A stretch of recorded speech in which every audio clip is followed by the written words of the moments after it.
The wind on Whisper Ridge had a voice, and in the autumn of her 23rd year, Ilara learned to distinguish its words. It was not the gentle sighing of the valley breezes that caressed the eaves of the village homes below, a sound of comfort and domesticity. This was a high, lonely wind, one that had traveled over 1,000 miles of unbroken granite and ice-scarred pine to get here. It spoke of coming cold, of a hunger that gnawed at the world, and of the deep, dreamless sleep that awaited anything not strong enough to endure it. The cabin her husband Liam had left her was a poor student of this language. It groaned where it should have been silent, it whistled where it should have been sealed, and it trembled constantly, a perpetual confession of its own inadequacy. It was less a house and more an argument with the elements, an argument it was destined to lose. Ilara had become a widow in the summer, when the world was fat with life and the sun was a balm. Liam's death had been sudden, a fever that burned through him with the speed of a forest fire, leaving behind only the ash of memory and a pile of debts that clung to her like the mountain fog. The cabin, their shared dream built with more hope than skill, was all that remained. It perched on the ridge like a wounded bird, its unseasoned pine boards already warping, its foundation of stacked fieldstone looking temporary, as if the first serious storm might persuade it to return to the earth. From her small, rattling window she could see the village lights twinkle in the gloaming, a galaxy of warmth and fellowship she could no longer access. They were a reminder of what she had lost, and what she was in danger of losing still: her life. The villagers, in their gruff, pitying way, had made their opinions known. Mr. Silas Croft, who held the note on their land and whose face seemed permanently puckered from tasting something sour, had been the most direct.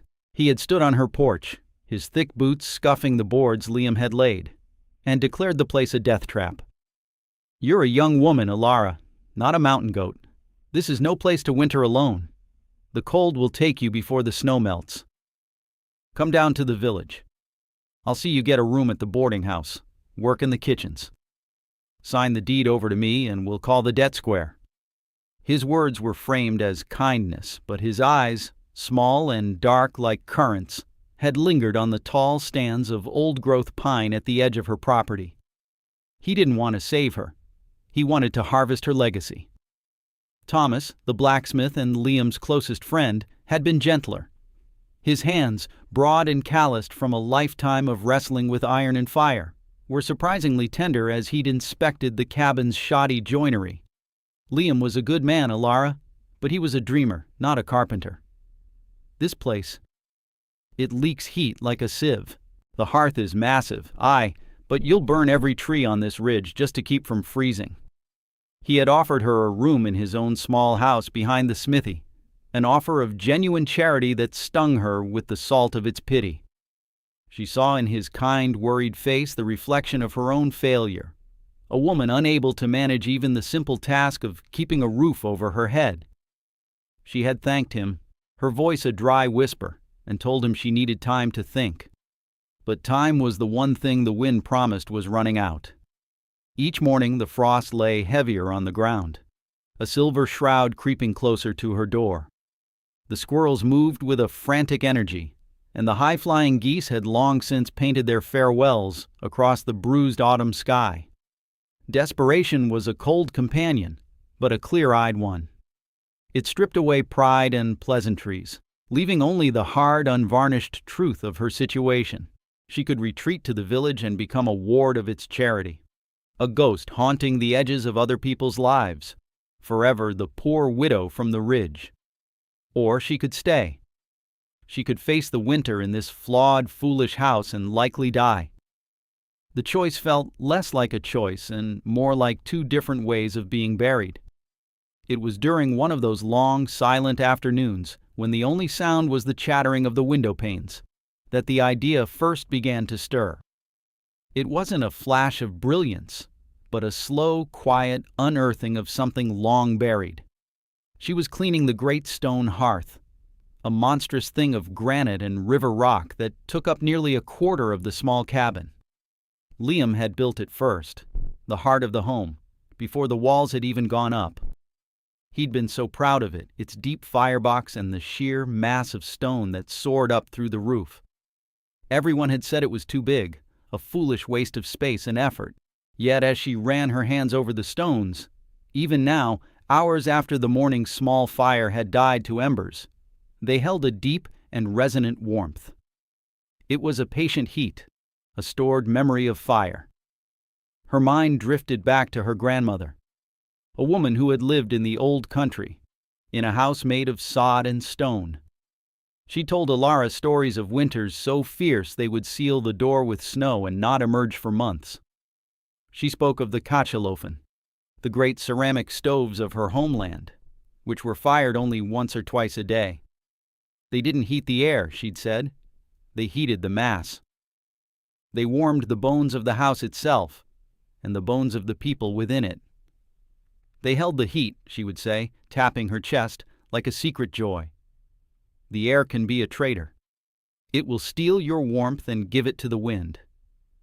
But the stone, the earth remembers. Alara looked around the cabin, at the 1,000 tiny cracks between the boards, the ill-fitting window frames, the gaps in the floor. Thomas was right. It was a sieve. Trying to heat the air in this room was like trying to carry water in her hands. The wind would steal it as fast as she could make it. The conventional wisdom was to have ventilation, to let a house breathe, to feed the fire with a steady draft. But what if the conventional wisdom was wrong for this place, for this specific problem? The wind was her enemy. The drafts were its spies, its agents of theft. What if, instead of fighting 1,000 small battles against the cold, she fought only one? What if she declared war on the wind itself? The idea was mad. It went against everything she had ever been taught about fire and shelter. She would make the cabin not just resistant to the wind, but impervious to it. She would seal it. Not just chink the logs, but seal every crack, every seam, every pinhole, until it was as airtight as a bottle. Then she would use Liam's magnificent, oversized hearth for what it was truly meant for. Not as a fireplace, but as a battery. She would pour heat into that colossal mass of stone for days. A furious, roaring fire, until the granite itself was saturated with thermal energy. And then, just as the worst of the winter arrived, she would seal the flue, starve the fire, and live on the slow, radiant breath of the warm stone. She would turn her flawed, drafty cabin into a thermos. A tomb, some might say. A womb, she thought. A place to be reborn in the spring. Her first task was gathering the resin. The pines on her land were old and scarred, their bark weeping thick, amber tears of pitch from wounds inflicted by wind and lightning. For weeks she walked the forest, a small pot and a scraping knife in hand. The work was sticky and slow. The resin clung to her clothes, her hair, her skin, perfuming her with the sharp, clean scent of the high wilderness. The villagers, seeing her from a distance on their hunting trips, would shake their heads. They saw a woman lost in grief, performing some strange, obsessive ritual. The rumors began to trickle down the mountain with the cold streams. Poor Alara had lost her wits. She was communing with the trees, preparing some folk magic to bring her husband back. Her isolation deepened, the gulf between her world and the village widening with every pot of resin she collected. Back at the cabin, she rendered the pitch in a large iron cauldron over an open fire. The process filled the air with a thick, acrid smoke that billowed and swirled in the crisp autumn air. She melted the raw resin with a bit of charcoal and tallow to make it pliable, a black, viscous goo that was the lifeblood of her plan. This was the skin. This was the armor. While the pitch bubbled and stewed, she gathered moss from the shaded sides of boulders and mixed it with clay and water from her well, creating a thick, fibrous daubing. This was the flesh that would go beneath the skin. The labor was grueling, a penance for a sin she hadn't committed. She started with the walls, forcing the moss and clay mixture into every gap between the logs, her fingers raw and aching. She worked from dawn until her muscles screamed and the light failed, then worked more by the flickering glow of a lantern. She was a woman possessed, driven by a clarity of purpose that bordered on obsession. This physical exertion was a balm to her grief. She could not mend the hole in her heart, but she could mend the holes in her house. The steady rhythm of the work, scoop, press, smooth, became a meditation. She wasn't just building a shelter, she was rebuilding herself, one handful of mud at a time. After the chinking was done, the real work began. With the pitch heated to a near boil, she applied it with a wide, stiff brush. The hot, black liquid hissed as it touched the cold wood and clay, sinking in and hardening into a glossy, waterproof seal. She painted every seam, inside and out. She coated the window frames, sealing the ill-fitting sashes directly to the logs. They would not open again until spring. She slathered the pitch around the doorframe, creating a tight gasket. The cabin grew darker as she worked, the slivers of light that had once sliced through the walls disappearing one by one.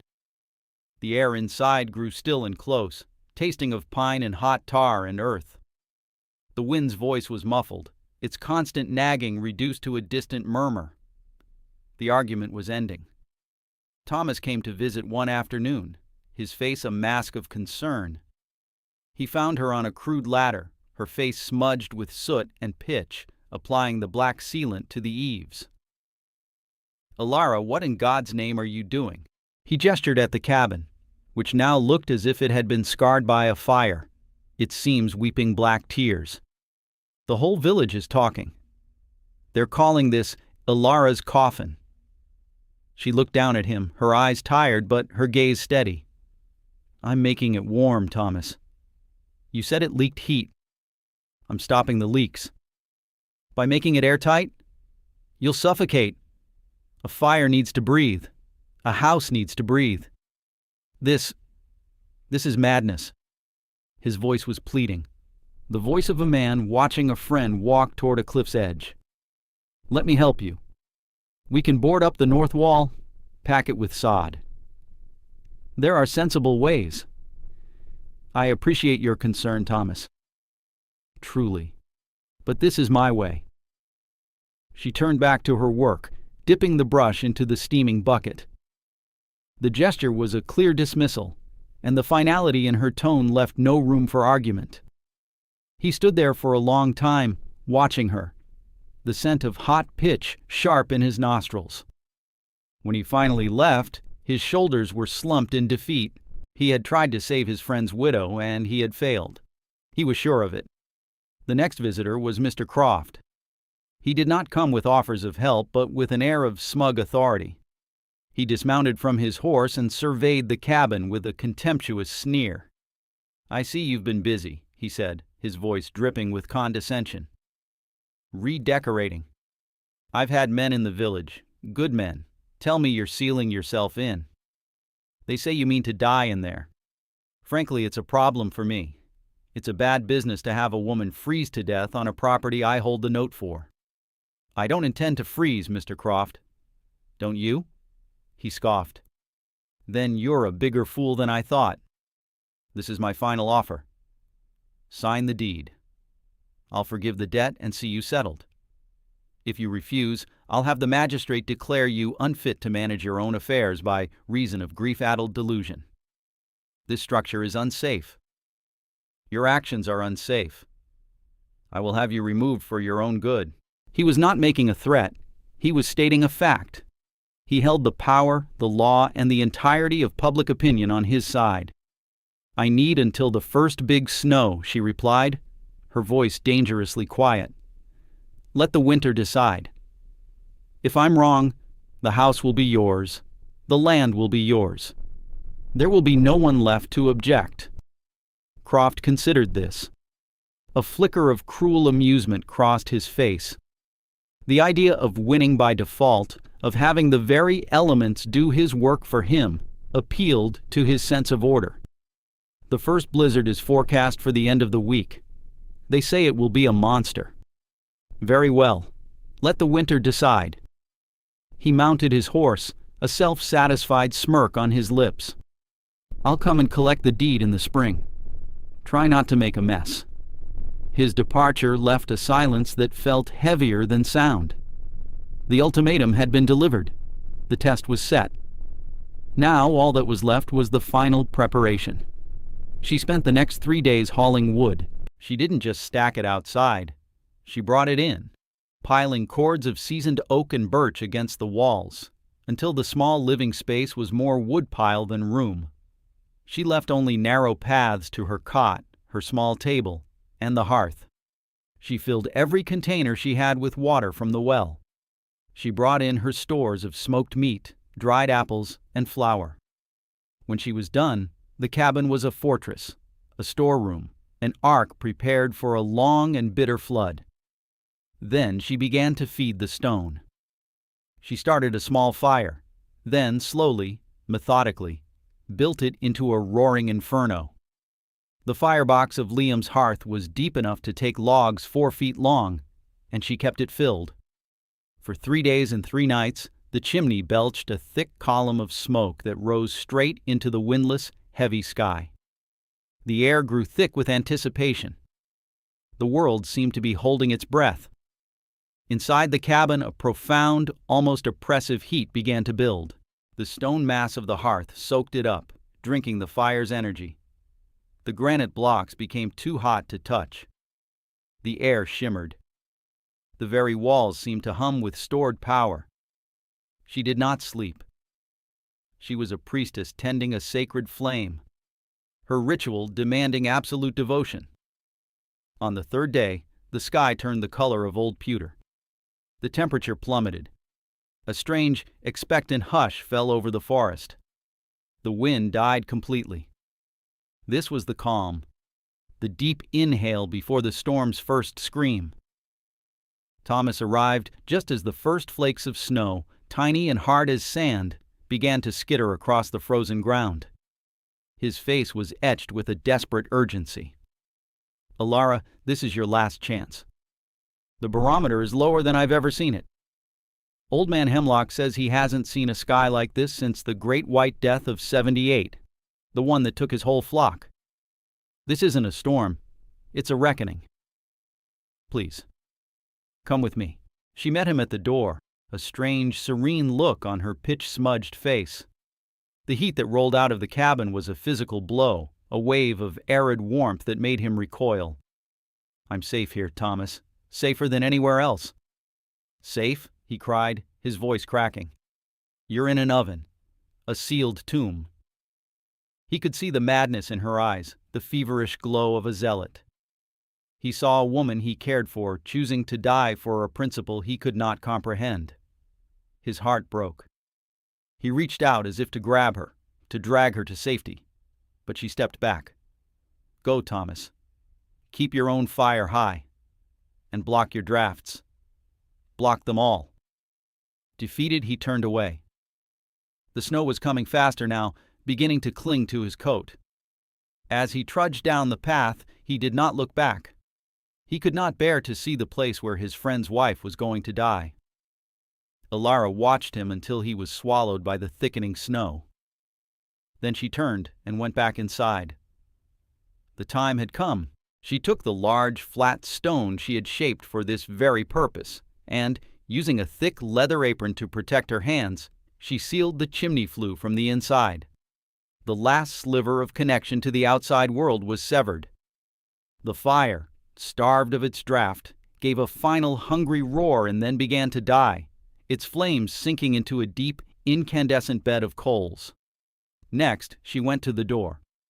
She swung the heavy plank shut, dropped the thick wooden bar into its brackets, and then began methodically packing the prepared pitch and moss mixture into the final seam around the frame.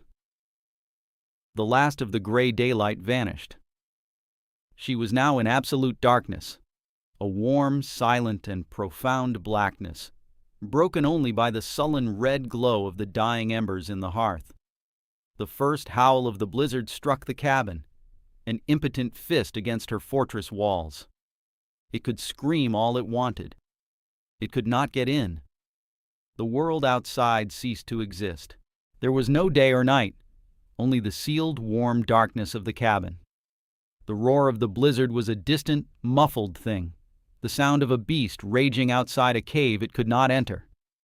Alara lit a single tallow lamp, its small flame steady and unwavering in the perfectly still air.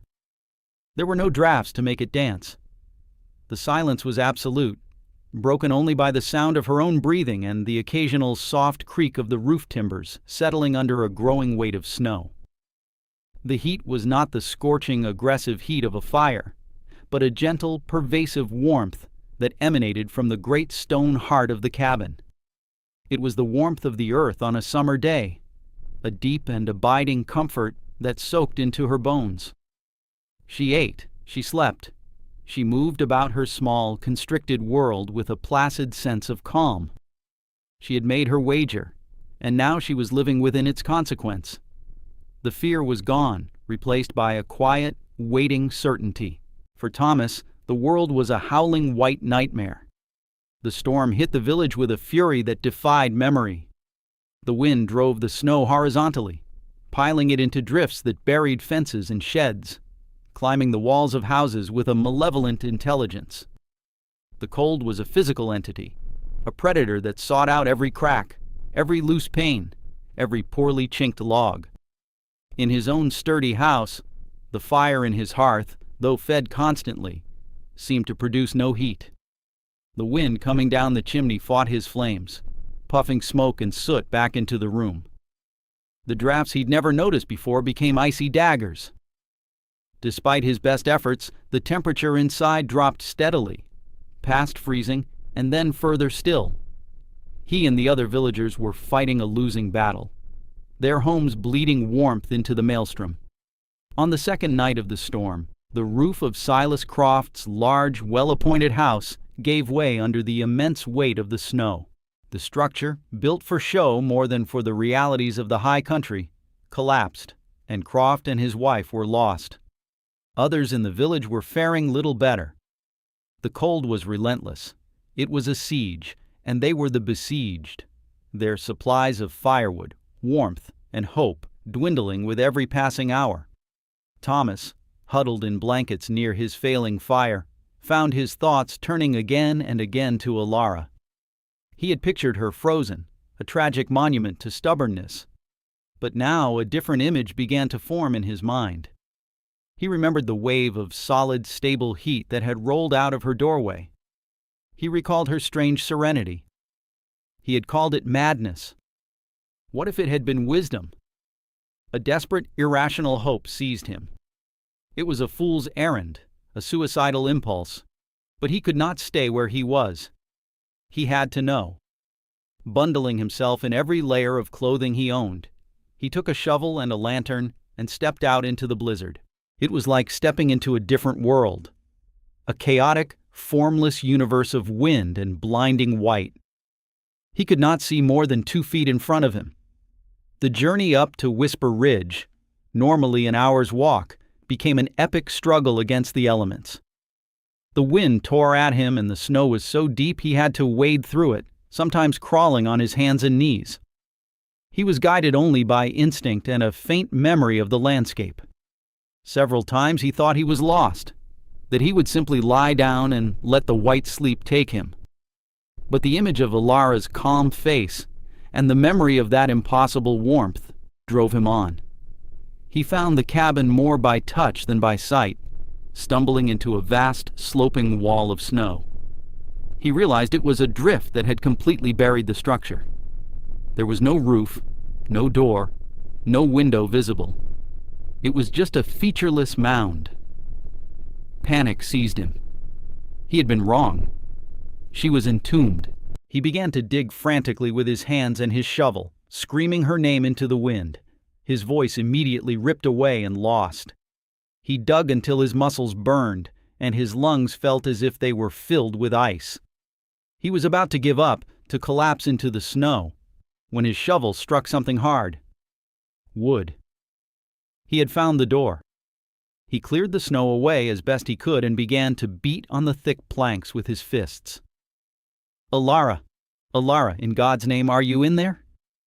Inside, in the warm, silent dark, Ilara heard it. A faint, rhythmic thumping, a sound that did not belong to the storm. It was a sound from the world of the living. For a moment she thought she was imagining it. But it came again, more desperate this time, accompanied by a faint, shredded cry. It was Thomas. A choice presented itself. To open the door would be to break the seal, to let the monster in. It would compromise everything she had built. But to leave him out there was to condemn him to death. She did not hesitate. Working quickly, she scraped away the pitch seal from around the door with a crowbar. It was hard and brittle in the cold. Finally, with a great heave, she lifted the bar and pulled the door inward. The blizzard lunged into the opening. A furious blast of wind and snow and soul-stealing cold exploded into the cabin, extinguishing her lamp and sending papers and bits of dried herbs scattering. Framed in the swirling white chaos was Thomas, a specter coated in ice, his face frostbitten, his eyes wide with a mixture of terror and disbelief. He stumbled forward and collapsed onto the floor, and she threw her entire weight against the door to force it shut again, barring it against the storm's fury. The silence and warmth rushed back in, cocooning them. Thomas lay on the floor, gasping, the snow on his clothes already beginning to melt into pools of water on the floorboards. He looked around the dim, warm space, at the massive, dark stone of the hearth, at the neat stacks of wood, at Ilara, alive and unharmed. "How?" was all he could manage to whisper, his voice hoarse. "The stone remembers the fire," she said simply. He lay there, on the floor of Ilara's coffin, and felt the deep, radiant warmth seeping into his frozen limbs. It was a miracle, a quiet, unassuming and profound miracle built of mud and pine tar and a stubborn refusal to die. He was the sole witness to her impossible victory. He had come to find her tomb and had instead found her sanctuary. And in doing so, he had saved his own life. The title of fool had passed from her to him, and he accepted it with a humbling, life-altering gratitude. When the storm finally broke 2 days later, the world was remade in white and silence. The sky was a brilliant, aching blue, and the sun on the snow was blinding. Thomas, rested and recovered, helped Ilara dig a tunnel out of the cabin. The snow was packed nearly to the roofline. When they emerged into the dazzling light, the landscape was unrecognizable. Down in the village, a slow and sorrowful accounting was taking place. The blizzard had been as devastating as the old stories claimed. Several families had perished. Many homes were severely damaged. The loss of livestock was catastrophic. Silas Croft's fate was a grim story passed in hushed tones. A cautionary tale about pride and poor construction. When the villagers saw Thomas walking down the mountain path, with Ilara beside him, they stared as if they were seeing ghosts. The search party they had been organizing to recover her body fell silent. Thomas, a man respected for his pragmatism and lack of embellishment, told the story. He told them of the howling cold in his own home, of his desperate journey, of the buried cabin.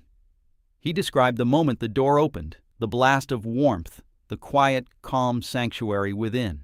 He spoke not with the excitement of a storyteller, but with the quiet awe of a convert.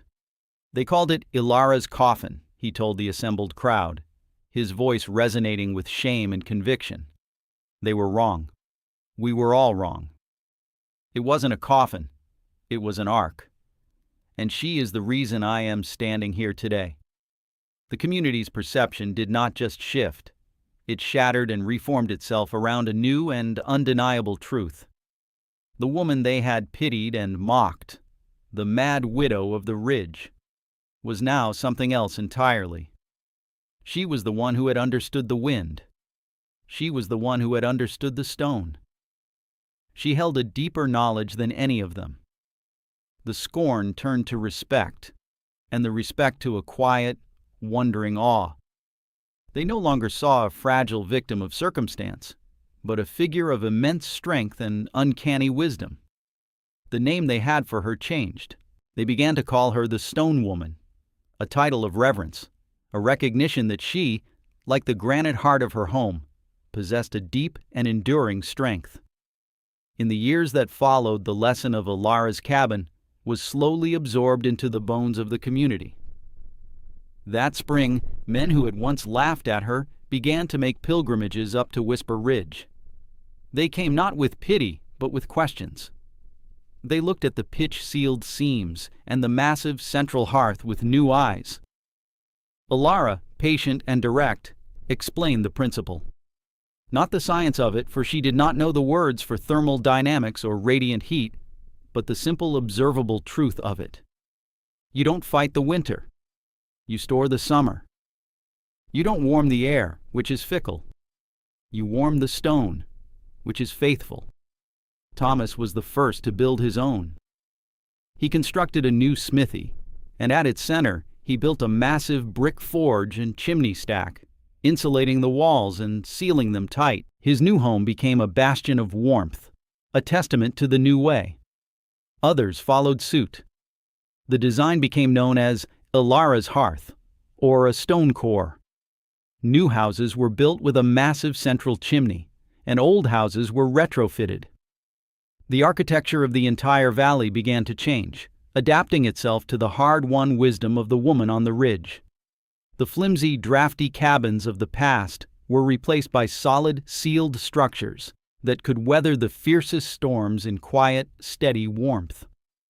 Her idea, born of desperation and grandmother's tales, had become the new convention, a legacy of survival written in mortar and stone.